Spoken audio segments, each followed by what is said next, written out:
Around 1184 BC, Troy was already one of the oldest and most strategically important cities on the entire western coast of Anatolia. A fortified citadel built atop a rocky hill, surrounded by a lower city that spread across the plain, controlling the passage between the Aegean Sea and the Black Sea through the Strait of the Dardanelles. Within a few years, this city would be destroyed by fire, plundered by enemies, and abandoned by its inhabitants, entering a period of darkness from which it would never fully recover. In this video, I use modern artificial intelligence tools to bring historical paintings, maps, and engravings to life, shifting perspectives, altering camera angles, and moving through these scenes in ways their original artists could never have imagined. The goal is not merely to look at the past, but to step into it, to walk through Troy as it was, and to imagine what it must have been like to be here in the final days of a city that had already stood for more than 2,000 years. And if you stay until the end, we will compare these same places with the way they appear today, to see what time has transformed and what still remains. Before we set foot in ancient Troy, it is helpful to understand how this story began. The mound of Hisarlik, where the city stood, was first occupied around 3000 BC, when a small group of settlers founded a fortified village at the edge of a coastal lagoon near the Strait of the Dardanelles. From the very beginning, its inhabitants built massive stone walls to protect themselves, a defining characteristic of the site throughout its entire existence. Over the following centuries, this village grew, was destroyed by fires, rebuilt upon its own ruins, and repeatedly expanded. Each generation constructed upon the rubble of the previous one, creating successive layers of occupation that archaeologists later numbered Troy far through Troy 9.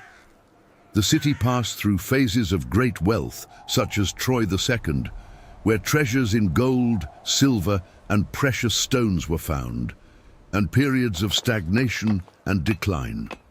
The city that existed in 1184 BC corresponds to what scholars call Troy Sevener, the last phase of the Great Bronze Age city, raised upon the ruins of an earlier destruction caused by a devastating earthquake that ended Troy Sixth around 1300 BC.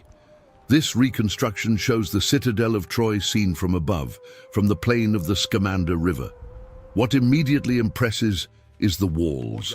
Built of solid limestone with a base that widened toward the bottom, these walls slanted slightly inward as they rose, giving the fortification an appearance of near impregnable solidity. At the height of its development, the walls were several meters thick and rose to considerable heights, crowned by superstructures of mud, brick, and wood that further amplified their imposing presence. At the time we find ourselves in, these walls were already centuries old and had been reinforced with additional stone towers and mud brick parapets hastily erected atop the ancient structure. Approximately every 10 meters, the walls featured a slight lateral offset, a technique unique to Troy that allowed the fortifications to curve without creating corners, traditionally the most vulnerable points in defensive architecture. Even worn by time and earthquakes, these walls still stood as the backbone of the Trojan defense. In the Iliad, Homer repeatedly describes the city as having well-built walls, and looking at these fortifications, one can understand why. As we approach the main entrance, we find one of the monumental gateways of the citadel, flanked by watchtowers that allowed sentinels to observe the surrounding plain and the distant shoreline. There were at least 5 gates along the perimeter of the walls, each strategically positioned to control access from different directions. A paved stone ramp led visitors and merchants into the interior of the fortress, climbing toward the gate at an incline that favored the defenders. The walls lining this ramp were built with carefully fitted stone blocks, creating a narrow corridor that any attacking force would have to pass through under the gaze of sentinels posted above. For anyone arriving at Troy for the first time, climbing this ramp and passing beneath the shadow of the towers made it abundantly clear that one was entering a place unlike any ordinary village or settlement in the region. Inside the citadel, the scene was very different from what had existed a few generations earlier, where large two-story mansions had previously stood, spacious and elegant. Arranged in concentric terraces rising toward the summit of the hill, there were now dozens of small houses packed tightly against one another, occupying every available space within the walls. The structures from the previous phase had been destroyed by the earthquake that ended Troy 6th, and the survivors rebuilt the city in a denser, more compact form. The houses were structures of 1 to 3 rooms, with shared walls between neighbors, and were built directly against the inner face of the city walls, something previously avoided for defensive reasons. Built on a single story, using stone and mud brick, and abundantly reusing materials from the destroyed mansions, these dwellings were solid but modest, and their clustered arrangement gave the citadel a character that recalled a city under pressure, more than the prosperous capital it had once been. The mansions that existed before the earthquake deserve a pause. They were remarkable structures built on the outermost terrace of the citadel, with 2 stories and floor plans that ranged from the classical megaron format to more irregular configurations showing Aegean influences. Some of these houses bore resemblances to buildings found in Mycenaean cities on the Greek mainland. The exterior stone walls had no ground floor windows, mirroring the architecture of the defensive walls themselves and giving each residence the air of a small fortress within the larger fortress. Archaeologists believe that on the highest terrace of the citadel there was a royal palace, the center of Troy's power, but most of the Bronze Age remains in that area were removed by later Greek and Roman construction projects, leaving a frustrating void precisely where the political heart of the city should have been. What makes the houses of Troy's Sevenda particularly revealing is what archaeologists found inside them. In nearly every residence, there were enormous storage jars called pithoi, buried in the floor with only their mouths above floor level and covered with stone slabs. These ceramic vessels were used to store grain, olive oil, and other foodstuffs for long periods. The extraordinary quantity of these jars, sometimes so numerous that they perforated and weakened the very floor of the house, suggests that the inhabitants were stockpiling provisions on a scale far beyond what would normally be expected. Some scholars interpret this as deliberate preparation for a prolonged siege, while others argue it was a practical response to the reduction in living space, since single-story houses lacked upper floors for storage, as the earlier mansions had. Either way, the picture that emerges is of a community living with a clear awareness that it might need to survive on its own for weeks or months. The water supply within the citadel depended on a well situated in a paved courtyard, apparently for communal use, and on a large cistern installed in one of the wall towers that had been restored after the previous earthquake. These were vital resources, and their presence within the fortified perimeter reinforces the idea of a city that thought constantly in terms of defense and self-sufficiency, prepared for the scenario in which the gates would close and the outside world would turn hostile. Beyond the walls of the citadel stretched the lower city of Troy, an area considerably larger than the hilltop fortress. Magnetometer surveys and excavations carried out since the 1990s revealed that this outer city covered an impressive expanse protected by a defensive ditch cut into bedrock that encircled the settlement in a U-shape. Stone foundations of numerous houses were identified in this area, along with traces of workshops and workspaces.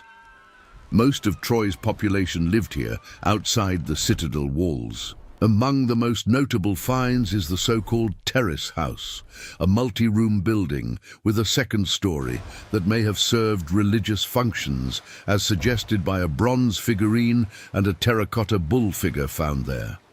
Centuries after the city's destruction, this same building would be reused as a cult space and communal gathering place, deliberately maintained as a ruin, as if its later occupants wished to preserve a physical connection to the Trojan past. Troy occupied a geographical position that was the reason for its existence and its importance over millennia. Situated at the southern entrance to the Strait of the Dardanelles, the city controlled one of the most strategically important maritime routes of the ancient world, the natural passage between the Aegean Sea and the Black Sea. In antiquity, the coastline lay much closer than it does today, and Troy's harbour was likely located in Bessic Bay, a few kilometres from the citadel, where ships could anchor while awaiting favourable conditions to cross the strait. Ships could wait days or weeks for suitable winds, and during that wait, their crews became a captive market for the goods and services the city had to offer. Troy's position also gave it control over the overland routes linking western Anatolia to Europe, through the narrowest crossing of the Dardanelles.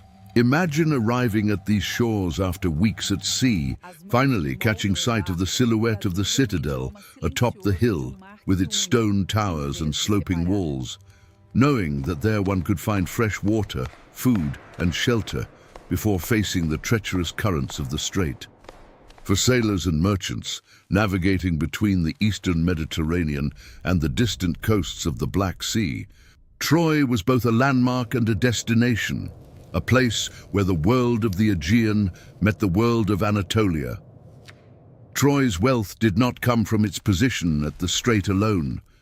The fertile plain of the Scamander River stretching before the city supported solid agriculture, and the surrounding lands likely produced sufficient surpluses for trade. There is clear evidence of extensive sheep herding and a considerable textile industry, whose fabrics may have been exported to neighboring regions. But perhaps the most emblematic element of Trojan identity was horses. In Homer's Iliad, composed centuries later, Prince Hector is called tamer of horses, and the Trojans are described as a horse-breeding people. Excavations confirm that horse bones were found in large quantities in Troy from the earliest Bronze Age phases. The raising and domestication of these animals appears to have been a central part of the city's economy and prestige, linking literary tradition to archaeological reality. The pottery found in the excavations reveals the reach of Troy's connections with the outside world. Local potters produced two main styles, a pale brown ware and a grey ware, both made on the potter's wheel. Alongside this local production, imported pieces appeared from Crete, from Mycenaean centres on the Greek mainland, from Cyprus, and from the Levant. Trojan craftsmen also made imitations of foreign styles, shaping their ceramics in Mycenaean forms, indicating not just commercial contact, but cultural familiarity with neighbours across the sea. It is remarkable that sculptures and wall paintings, elements common in virtually all other major Bronze Age cities, are completely absent from Troy, suggesting an artistic tradition that followed its own path and remains, in a certain sense, a mystery. In the texts of the Hittite archives, Troy appears under the name Wilusa, a designation linguistically linked to the Greek name Ilion, which Homer used as a synonym for Troy. In the late Bronze Age, Wilusa was a small vassal state of the Hittite Empire, whose capital, Hattusa, lay far away in the interior of Anatolia. Seen from there, Troy must have seemed an outpost on a distant periphery. But Troy's wealth and dominant position made it a coveted prize for neighbors and rivals. Hittite records mention conflicts in the region and refer to a people called the Ahiawa, a name that many scholars identify with Homer's Achaeans, the Mycenaean Greeks who, according to epic tradition, besieged and destroyed the city after a 10-year war. The world in which Troy existed in its final years was an extraordinarily interconnected network of civilizations. Pharaonic Egypt, the Hittite Empire, the Mycenaean kingdoms in Greece, the port cities of the Levant, such as Ugarit, the kingdoms of Mesopotamia, all were part of a complex system of alliances, diplomacy, and exchange that stretched from Afghanistan to Italy. The copper and tin, indispensable for making bronze, traveled along overland and maritime routes that crossed the eastern Mediterranean. A shipwreck discovered off the Turkish coast, dated to this period, contained luxury goods from at least 7 different cultures, including ivory, gold, Baltic amber, and lapis lazuli from Afghanistan. It was a world where everything was connected, and where the fall of one piece could drag down the others. And that is exactly what happened. A series of earthquakes shook the region, prolonged droughts caused famine, the mysterious sea peoples attacked the Mediterranean coasts, and internal revolts weakened the structures of power. Hattusa was burned and abandoned, Mycenae and Pylos were destroyed, Ugarit disappeared forever. An entire age of civilization came to an end within a few decades. Troy fell within this broader context of collapse. The destruction layer shows clear evidence of hostile attack, with extensive fire damage, arrowheads, and piles of sling projectiles scattered across the site, and human remains found in houses and streets without burial.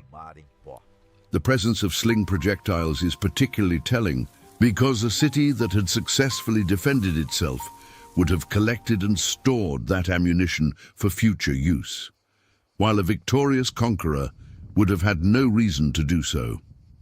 Greek tradition attributed the destruction to a coalition of Mycenaean warriors, but archaeologists continue to debate the true identity of the attackers, since the Mycenaean cities themselves were already in advanced decline by the time Troy was destroyed.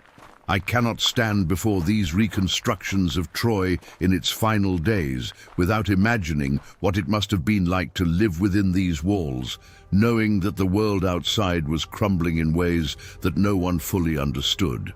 The pithoi buried in the floors of the houses, the reinforced towers, the cluster of buildings occupying every meter inside the citadel, all of it speaks of a community that felt the pressure growing, but continued to live, to work, and to stockpile provisions as the horizon darkened. Knowing what we know now, it is strange to think how everyday life in Troy must have seemed perfectly normal most of the time. Potters shaping jars, shepherds driving their flocks across the fields, horses being trained on the plains by the river, merchants negotiating at the anchorages. Children ran through the alleys of the lower city while the sound of bronze tools echoed from the workshops. In the paths worn down by generations of feet, in the jars mended and reused for decades, repair holes still visible in the ceramic, lay the true heartbeat of Troy. Not that of the heroes and gods that Homer would sing of centuries later, but that of the ordinary people who made this hill their home. After the destruction, Troy was partially rebuilt by survivors and over time by new settlers who appear to have arrived from the Balkans or the lower Danube region.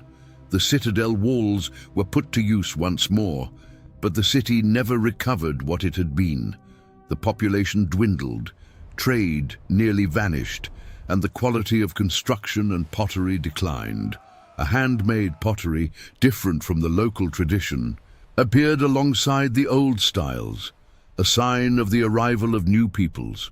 Troy entered a long era of decline, from regional capital to village, from village to ruin, and from ruin to legend.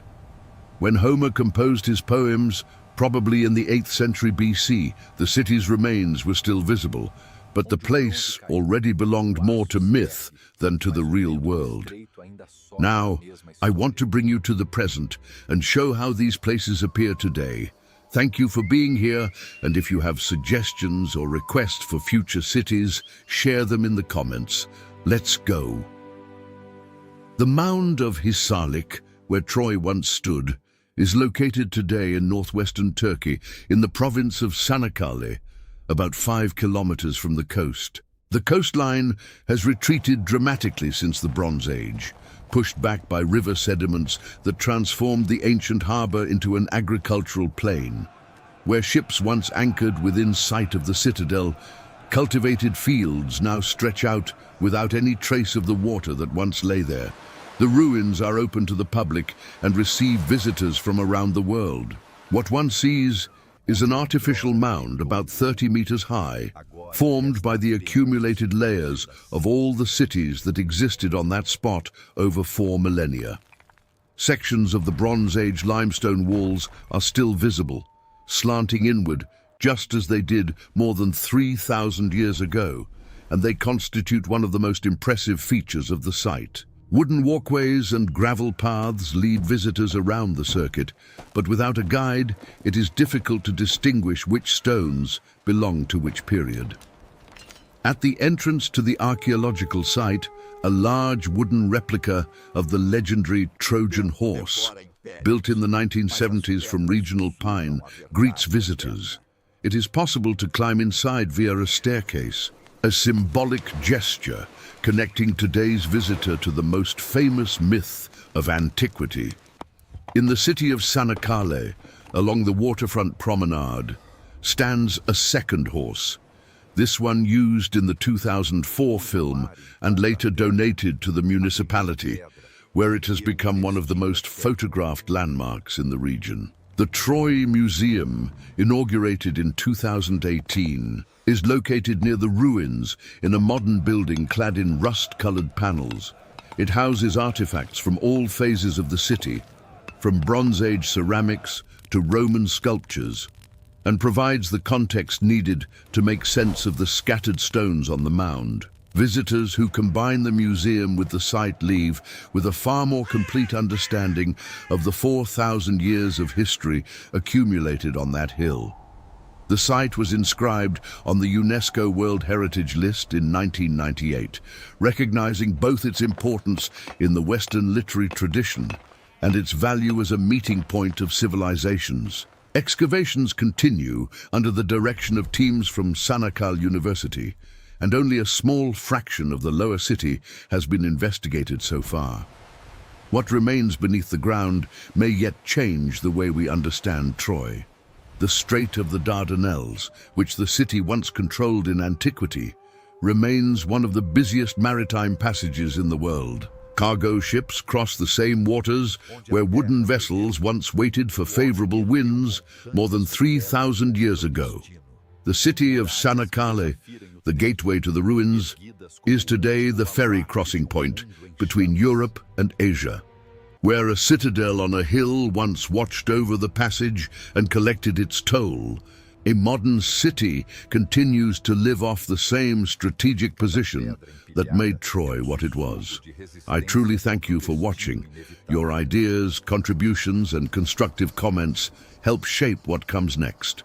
Feel free to leave a comment below. Until next time.